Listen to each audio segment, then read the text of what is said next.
El Museu Municipal, la planta baixa.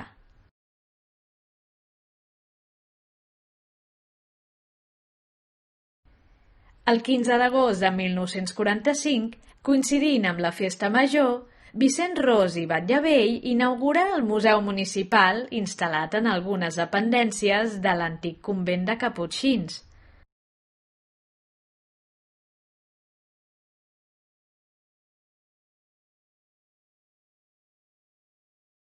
La planta baixa correspon a espais de celler i la cisterna, a la qual es pot accedir avui dia per una obertura a peu pla.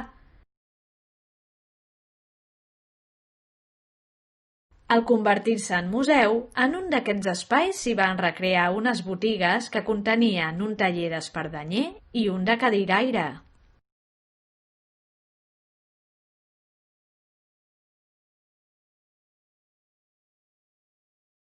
Actualment, en una d'elles hi trobem peces de ceràmica vidriada del terrisser martorellenc Josep Botifoll.